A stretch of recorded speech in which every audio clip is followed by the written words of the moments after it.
In this lesson, we're gonna complete add to cart functionality. When user click add to cart, like before, we show the new items in the cart, but when click again on add to cart, we increase the quantity of this product in the cart, not adding duplicate items to the cart. Also, we will check the backend for content stock to make sure that this product exists in the backend and show error message if the product doesn't exist in the stock. To get the source code of this lesson, go to repository and in the comment section find video 15 and compare your code with mine. Here is the plan to complete add to cart functionality. First of all, go to data.js in backend and add a new field for the products and set an ID for each product. Set the ID to underline ID to make it compatible with mongodb database and set it to 1 as a string. It's for the first product, second, third is 3, and the last one, underline ID, is 4. The reason that I'm doing this is to make each product unique. After this, go to product screen, and what I'm gonna do here is to check cart items before adding this item to the cart.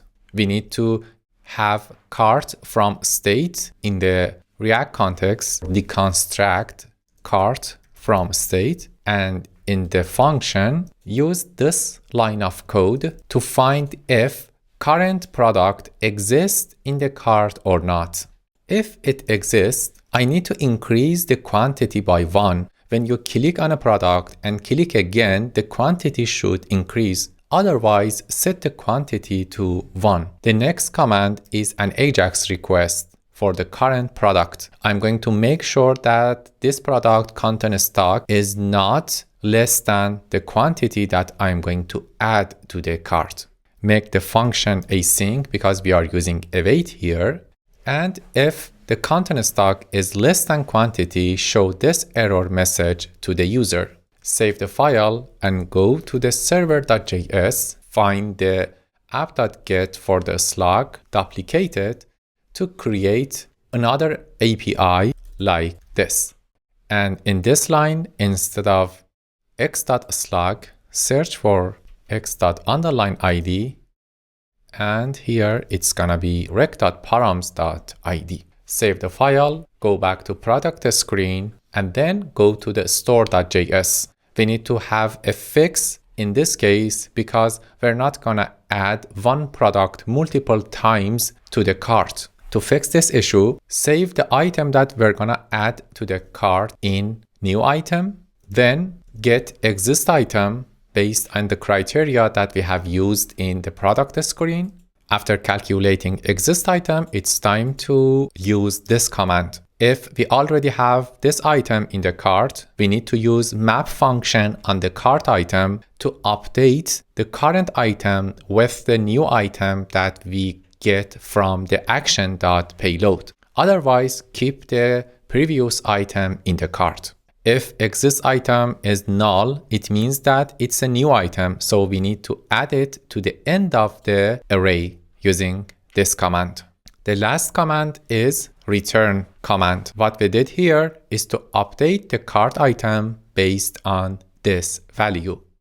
So there is no need to have this return. Here is the updated version of cart add item action. Let's go and test the result. Click add to cart, it's 1. If I click again, it doesn't get changed because we already have this product in the cart, and by adding again, just the quantity get increased, not the number of item in the cart. To show the number of quantity here, we need to go to the app.js, find the cart.cart items, and instead of length, use reduce function to calculate for accumulator and current item, sum up accumulator by current item dot quantity, and set the default value for accumulator to 0, quantity. After this change, go to product screen, use the quantity for the dispatch action. Get rid of 1 here and use the quantity value. Save the file and let's check the result. Click add to cart. It's 1, again 2, 3. Great, we successfully fixed the add to cart functionality. It detects duplicate items, and instead of adding duplicate items to the cart, it increases the quantity of existent item in the cart. Let's review the code. Here in the data.js, we added a new field to the products to distinguish products from each other while sending AJAX requests to backend. In server.js, we created a new API to return product based on the product ID. In app.js, we replaced cart item.length with the reduce function to calculate the quantity inside each item in the cart item.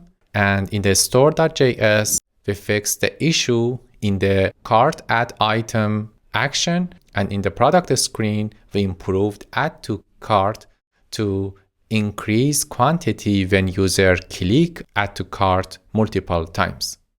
That's it about this lesson. Until next lesson, bye-bye.